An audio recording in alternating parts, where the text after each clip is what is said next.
Hey everybody, Sarah here. Thank you so much for tuning into this week's video. If you are new here, welcome and thank you so much for tuning into this video. I upload faith-based teaching videos every single Wednesday and we go through books of the Bible just like this one. We talk about prayer, Bible study, marriage, singleness, anything that the Lord places on my heart that's going to ultimately push you closer to Him. So if you haven't already, please consider subscribing down below and make sure that you follow my Instagram pages. I have a ministry Instagram page and you can follow me on my personal Instagram page as well. I would love to connect with you over on those social media networks as well. So this is the final chapter for our time in the book of Ruth. We have seen great tragedy. We have seen Ruth come to faith. We have seen God work on her and Naomi's behalf and providing for them. We have seen God sovereignly place her in the field of Boaz. And we have seen in the very last chapter, Ruth saw Naomi instruct Ruth to go ahead and clean yourself up, go and claim what is rightfully yours, as he was one of the family redeemers. But to their surprise, I'm sure, Boaz tells them that there is a closer relative and he wanted to do the right thing the right way. So he wanted to go and speak with this other relative and see if he would redeem Ruth. And that's where chapter 3 left off, and we're going to pick back up and we can see in the very first verse, Boaz is a man of his word. He did not hesitate to go find this other relative to see if he would redeem Ruth. And in the second verse, the thing that I love so much is the wisdom of Boaz is that he took 10 elders as his witnesses in this conversation that he was having with this other relative. And in the next verse, verse number 3, it's very interesting that Boaz, tells this relative what's going on, but he appeals to him on the basis of the land. He doesn't say anything about Ruth right off the bat.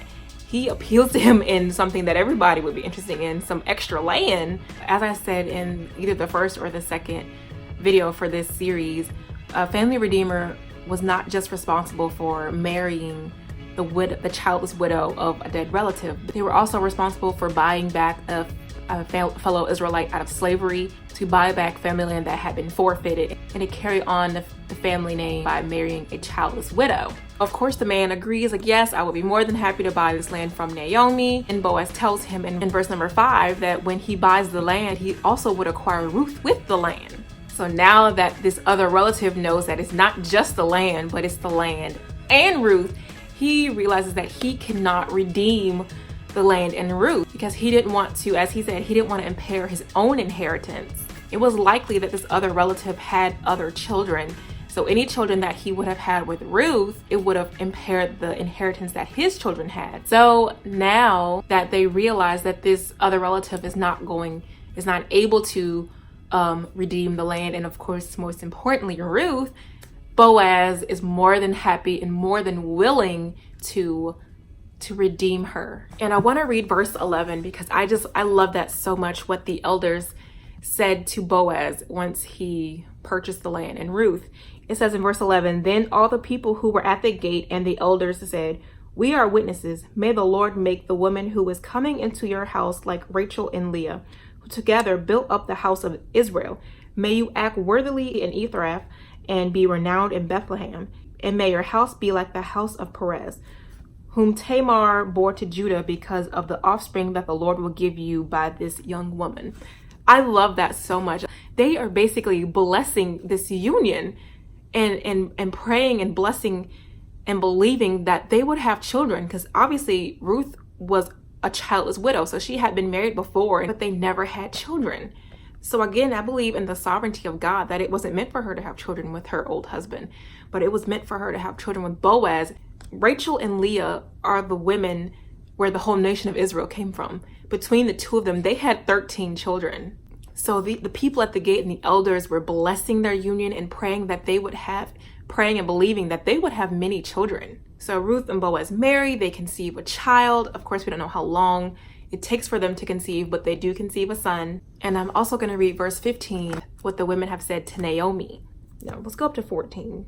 "Then the women said to Naomi, 'Blessed be the Lord who has not left you this day without a redeemer, and may his name be renowned in Israel. He shall be to you a restorer of life and a nourisher of your old age.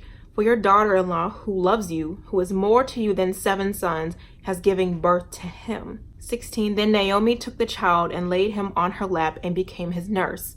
And the women of the neighborhood gave him a name, saying, a son has been born to Naomi. They named him Obed. He was the father of Jesse, the father of David. And the chapter ends in the last few verses with just a genealogy. And so Ruth and Boaz marry, they conceive a child. And I love that the women blessed God because of this.